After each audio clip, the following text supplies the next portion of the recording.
Hello PT community, PT YouTube. अब यहाँ पे आप आए हैं। आज जो हम बात करने वाले हैं ना, वो पीटी नहीं करने वाले, आइल्स नहीं करने वाले, टॉफल नहीं करने वाले। क्यों? क्योंकि मुझे एक कमेंट आई थी जिसमें ये पूछा किसी ने कि यार पीटी क्या है। मैंने कहा यार इतने दिन से वीडियो बना रहा हूँ और यही नहीं पता चला पीटी क्या है। तो मैंने बोला लैंग्वेज प्रोफिशिएंसी टेस्ट है। तो बोले तो लैंग्वेज प्रोफिशिएंसी टेस्ट क्या होता है? मैंने कहा ये साबित करने के लिए कि आपको इंग्लिश आती है, इसके लिए एक टेस्ट दी जाती है। मैंने कहा कि वो क्यों देनी है? उसने पूछा। मैंने बोला दूसरे कंट्री में आपको जाना हो तो उसने कहा कौन से कंट्री में जाना हो तो मैंने कहा बहुत सारे कंट्रीज़ हैं, ऑस्ट्रेलिया है, यूएसए, यूके, न्यूजीलैंड, कनाडा, इन सब में आपको जाना हो तो बोले कौन से कंट्री जाना चाहिए। मैंने कहा इतना भारी सवाल, मतलब कौन से कंट्री जाना चाहिए? फिर मेरे को पता चला कि हम लोग जो ये भी तैयारी कर रहे हैं तो आधे से ज़्यादा स्टूडेंट्स को ये नहीं पता कि उन्होंने जो कंट्री चूज़ किया वो कंट्री कौन सा है, या वो कंट्री में कंडीशंस क्या है, या वो कंट्री जाना क्यों है, या पीटी देना क्यों है, उसके रीजंस क्या होते हैं। ज़्यादातर बच्चे जो भी पीटी देना चाहते हैं वो लोग ऑस्ट्रेलिया प्रेफर करते हैं, या ऑस्ट्रेलिया जाना चाहते हैं वो पीटी प्रेफर करते हैं, वाइस वर्सा कह सकते हो। तो आज से मैं ये सीरीज़ भी शुरू करूंगा जिसमें मैं अलग अलग कंट्रीज़, उनकी खासियत क्या है, उनकी वीज़ा कंडीशंस क्या है, रिजेक्शन के रीजंस क्या हैं, उसमें क्या क्या अपडेट्स आते हैं, वो भी मैं साथ साथ में दूंगा। क्योंकि सिर्फ पीटी से आप वो देश में पहुंच नहीं जाओगे, और वो देश में अगर पहुंच गए हो तो लंबा कैसे टिकोगे। ये दो चीज़ें जो होगी ये सब हमें ज्वाइन करेंगे, तब जाके ही एक पूरा सर्कल पूरा होता है। आज हम बात करने वाले उस देश की जो साइज़ में 6th रैंक पे आता है, सबसे छोटा कॉन्टिनेंट है, सदर्न हेमिस्फीयर में है, वर्ल्ड कप में इंडिया को हमेशा चोट पहुंचाता है, लेकिन बदला हम लेके रहेंगे। मैं बात कर रहा हूं उस देश की जिसका नाम है ऑस्ट्रेलिया। ऑस्ट्रेलिया, पहले तो है ना हिस्ट्री थोड़ी सी, ये ऑस्ट्रेलिया है क्या, या इसका नाम ऑस्ट्रेलिया कैसे हुआ। जैसे स्कूल में अपन ने पढ़ा कि एज ऑफ डिस्कवरी क्या होता है, जब 14 और 15 सेंचुरी के दौरान अलग अलग लोग यूरोप के, जैसे कि डच हो गए, पोर्चुगीज़ हो गए, ब्रिटिश, ये लोग अलग अलग जगहें ढूंढने लग गए अपनी कॉलोनी बनाने के लिए। तो डच मतलब नेदरलैंड्स। सो सबसे पहले जैसे इंडिया में वास्को डिगामा आए 1498 में, और उन्होंने वास्को डिगामा ने इंडिया नहीं ढूंढा पर इंडिया आने का रास्ता ढूंढा। ओके, तो सेम तरीके से वो अलग अलग देशों में जाने का रास्ता ढूंढ रहे थे। तो इसी दौरान वहाँ के यूरोप के जो साइंटिस्ट थे, जो रिसर्चर्स थे, नेविगेटर्स थे, उन्होंने ये कहा कि साउथ हेमिस्फीयर में एक ऐसा देश है या एक ऐसा आइलैंड है जिसमें हमें जाना चाहिए, जिसके बारे में पहले ये लगता था कि वहाँ पे कुछ है ही नहीं, पर बाद में पता चला वहाँ जाना चाहिए। उन्होंने उसका नाम दिया था टेरा ऑस्ट्रेलिस इनकॉग्निटा। टेरा मतलब लैंड, ऑस्ट्रेलिस यानी साउथ रीजन या सदर्न, और इनकॉग्निटा यानी हिडन या अननोन, यानी एक अननोन जगह है साउथ हेमिस्फीयर में जहाँ पे हमें जाना चाहिए। सबसे पहले 1642 में एबल तास्मान डच से यानी नीदरलैंड से निकल के वो पहुँचे ऑस्ट्रेलिया के नीचे वाले एक एरिया में जिसका नाम बाद में उन्होंने रखा तास्मेनिया। ओके, तो वो वहाँ पहुँचे। उसके 100 साल बाद, अब डच करते थे साथ साथ में पोर्चुगीज़ और ब्रिटिश भी लगे हुए थे, तो वहाँ से कैप्टन जेम्स कुक ब्रिटेन से निकल के 1770 में वो पहुँचे एक मेनलैंड जिसका नाम बाद में जाके हुआ ऑस्ट्रेलिया। यानी तास्मेनिया में पहुँचे थे एबल तास्मान, लेकिन ऑस्ट्रेलिया में पहुँचे थे जेम्स कुक नाम की एक यूनिवर्सिटी भी है ऑस्ट्रेलिया के अंदर, जिसके बारे में हम आगे जानकारी लेंगे। जेम्स कुक 1770 में ऑस्ट्रेलिया पहुंचे और उन्होंने वहाँ पे ऑस्ट्रेलिया को खोजा, कह सकते हो। ऑस्ट्रेलिया जैसा मैंने बताया 6th लार्जेस्ट है। ऐसे देखने जाओ तो सबसे छोटा कॉन्टिनेंट है, 7 कॉन्टिनेंट है, उसमें से कॉन्टिनेंट कहा जाता है। पैसिफिक और इंडियन ओशियन उसको कवर करके रखा है पूरा। उसे एक टाइप का आइलैंड कॉन्टिनेंट कहा जाता है क्योंकि वो हर एक साइड से ओशियन से घिरा हुआ है। साउथ रीजन में है, इस वजह से उसका वेदर हमारे यानी इंडिया से एकदम अपोजिट होता है। इसके बारे में हम आगे देखेंगे। सॉवरेन नेशन है, सॉवरेन नेशन यानी उनकी खुद की आर्मी है, खुद की सरकार है, इलेक्शन होता है, जो प्रोसेस इंडिया के अंदर होता है उसी तरीके से। वहाँ पे कोई राजा रूल नहीं करता, लेकिन इसमें भी एक क्वेश्चन मार्क है, आगे हम देखेंगे। इसमें 3 पार्ट्स आते हैं। एक है मेन ऑस्ट्रेलिया जो हम मैप में देखते हैं, उसके नीचे एक आइलैंड आता है जिसका नाम है तास्मेनिया, और उसके अलावा बाकी छोटे छोटे आइलैंड्स उसके पास हैं। इंडिया का total land area 3.29 million square kilometre. Okay, 3.29 million square kilometre. Australia का लैंड एरिया सीधा 7.6 मिलियन स्क्वायर किलोमीटर, यानी इंडिया के टोटल ज़मीन से डबल से भी ज़्यादा। और इंडिया की पॉपुलेशन कितनी है? 146 करोड़ जब तक ये वीडियो आए शायद 147 हो जाए। तो 146 करोड़ अप्रॉक्स इंडिया की पॉपुलेशन है और ऑस्ट्रेलिया की पॉपुलेशन है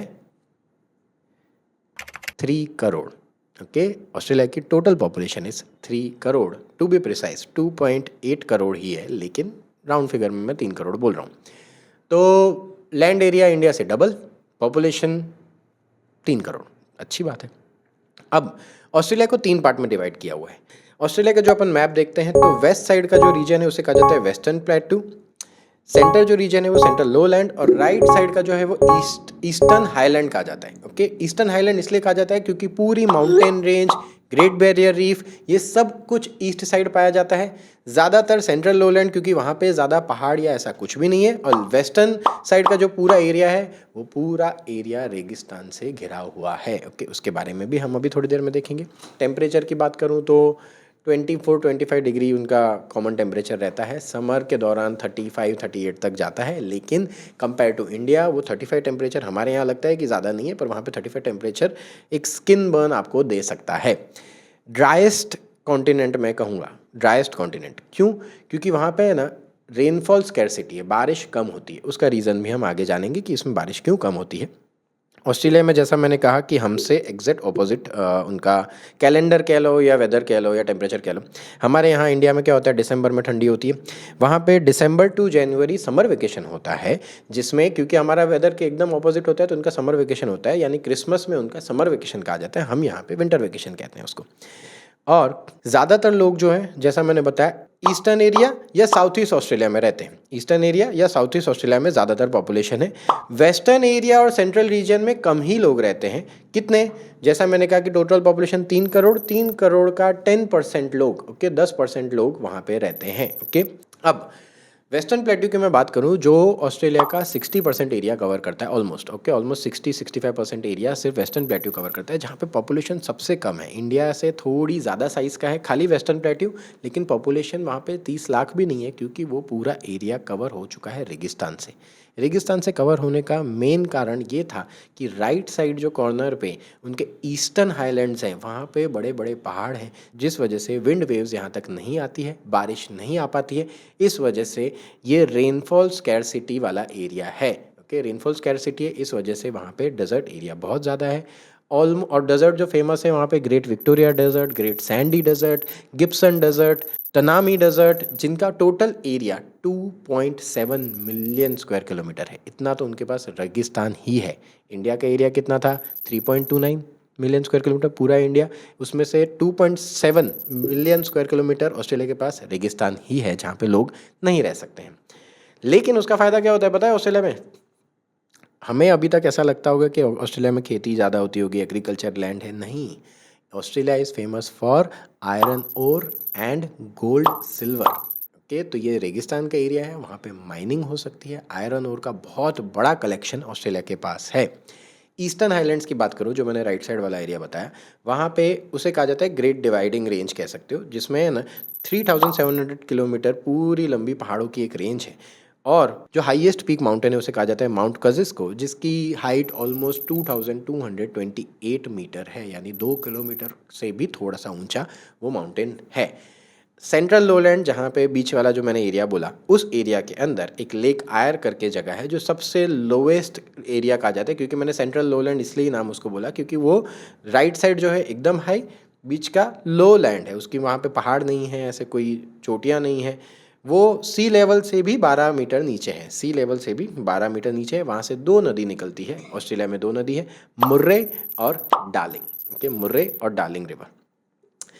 अब जो एक बड़ा टूरिस्ट स्पॉट, यानी जिसके बारे में कहीं ना कहीं बहुत बड़ी चर्चा होती है, जिसका नाम है द ग्रेट बैरियर रीफ, जो आया है ऑस्ट्रेलिया के क्वींसलैंड एरिया में। ईस्टर्न हाईलैंड्स जो बोला उसके जस्ट थोड़ा सा ऊपर ग्रेट बैरियर रीफ आता है, जिसकी लंबाई 1900 किलोमीटर है।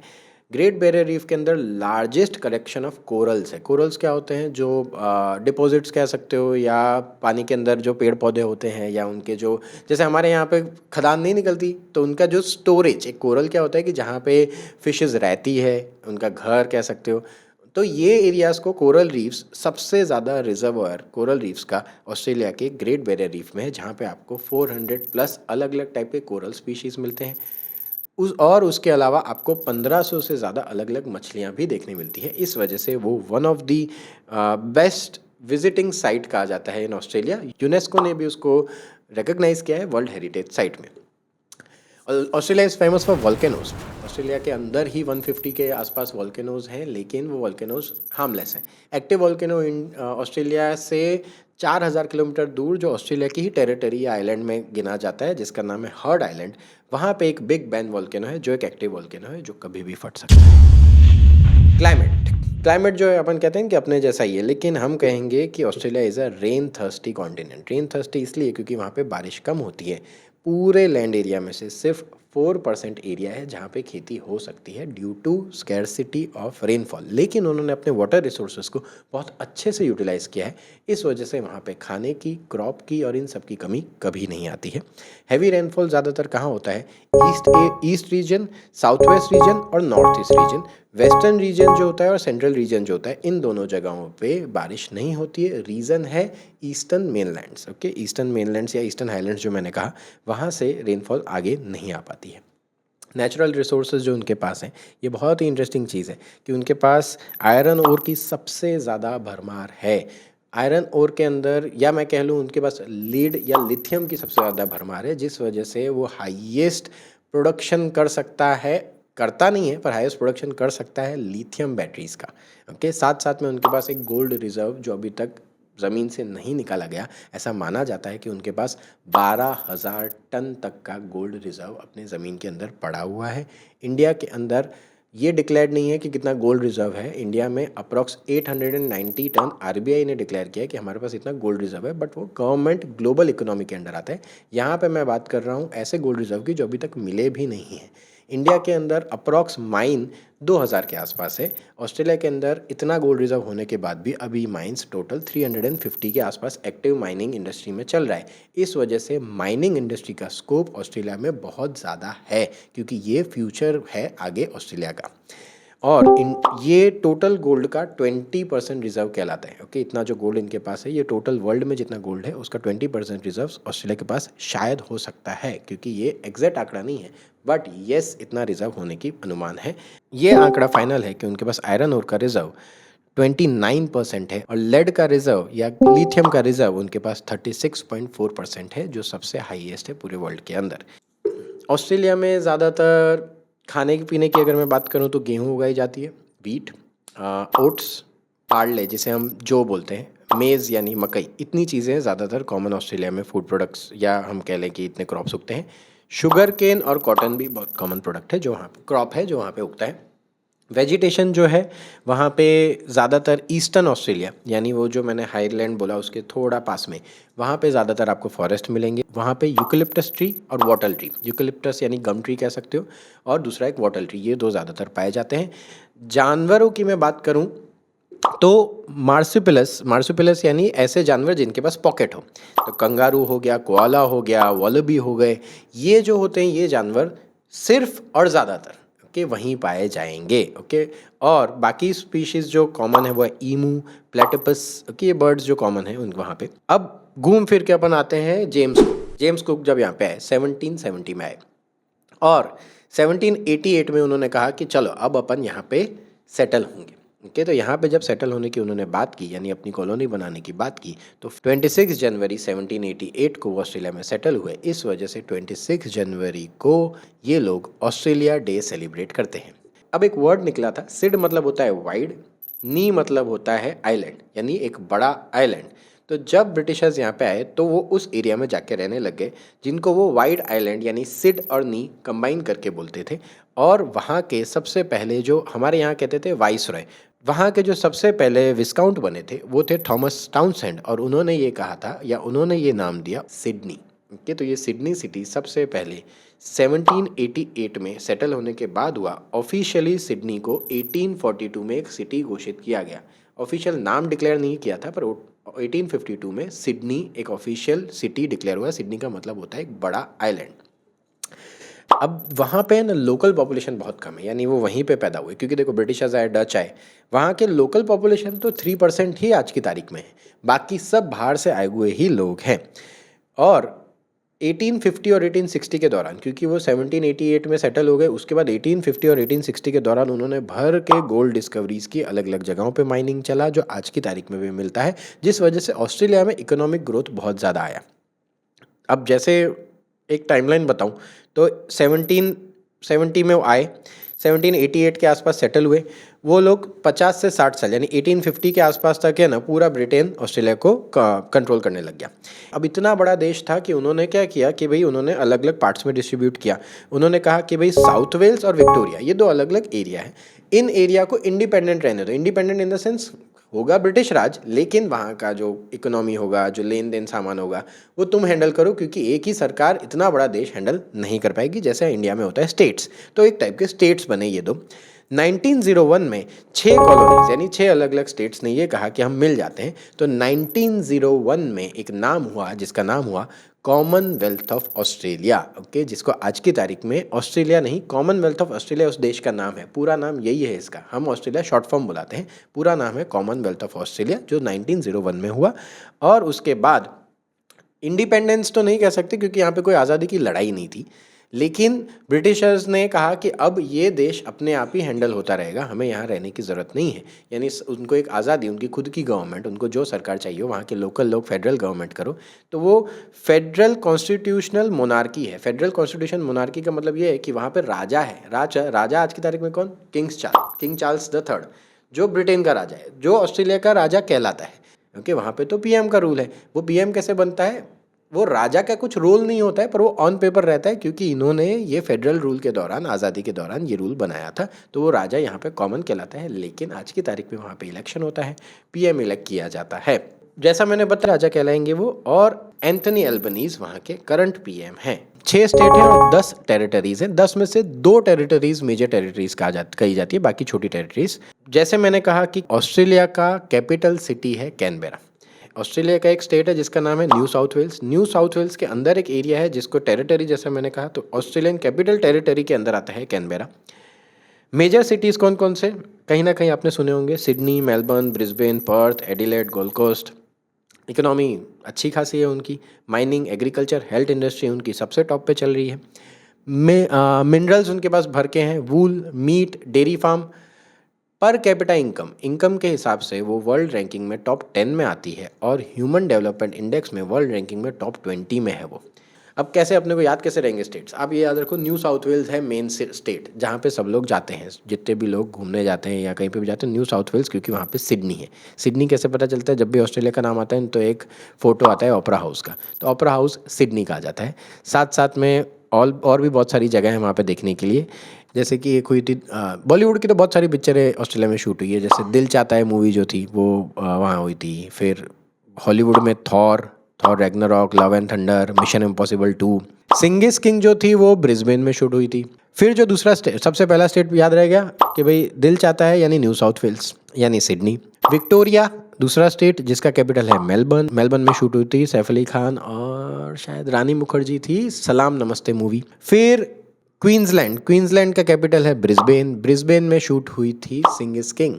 उसके अलावा है वेस्टर्न ऑस्ट्रेलिया में पर्थ कैपिटल है। साउथ ऑस्ट्रेलिया जिसमें एडिलेड कैपिटल है। तास्मेनिया जिसमें होबार्ट कैपिटल है।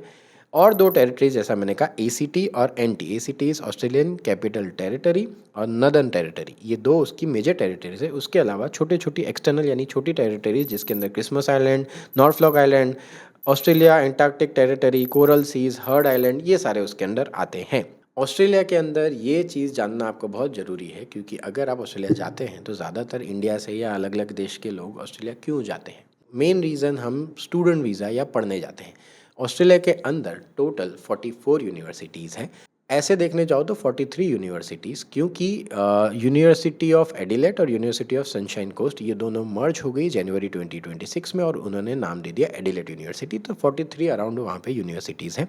ऑस्ट्रेलिया में टॉप यूनिवर्सिटीज़ को कहा जाता है ग्रुप ऑफ 8 यूनिवर्सिटीज़। अगर आपका ग्रुप ऑफ 8 में एडमिशन हो जाता है तो वारे न्यारे, यानी आपका जीवन सेट, लाइफ सेट, क्योंकि वो ऑस्ट्रेलिया की टॉप यूनिवर्सिटीज़ में, वर्ल्ड रैंकिंग में उन यूनिवर्सिटीज़ का नाम आता है।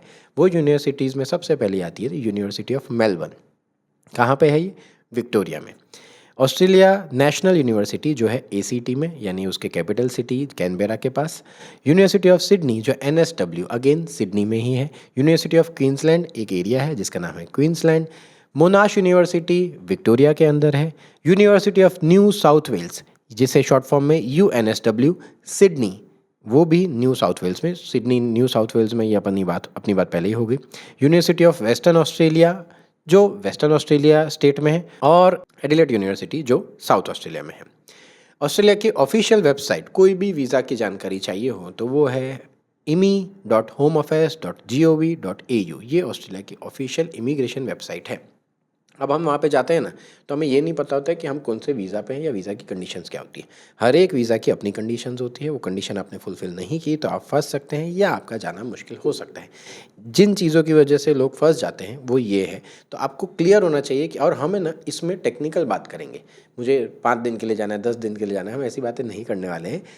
उसे कहते क्या है, ओके, कहते क्या है, यानी हम बोलने के लिए बोल देंगे कि मेरे को टूरिस्ट वीज़ा चाहिए, मेरे को स्पाउस वीज़ा चाहिए, मुझे विजिटर वीज़ा चाहिए, मुझे वर्क परमिट चाहिए, लकी ड्रॉ वीज़ा चाहिए, ये सारे नाम हैं, या TR चाहिए, PR चाहिए, पर होता क्या है ये सब, तो इसके बारे में डिटेल में थोड़ा सा समझेंगे। कि इस वीडियो में हम डिटेल में इतना नहीं समझेंगे, लेकिन मैं आपको एक ब्रीफ बता देता हूँ कि ऑस्ट्रेलिया में अलग अलग टाइप के वीज़ास होते हैं। सबसे पहला वीज़ा आता है, तो नेक्स्ट वीडियो में हम देखेंगे कि ऑस्ट्रेलिया में कितने टाइप के वीज़ास होते हैं और उसकी क्या क्या कंडीशंस होती है, क्योंकि आप अगर देश जाना चाहते हैं तो आपको वीज़ा और उसकी कंडीशंस पता होनी चाहिए।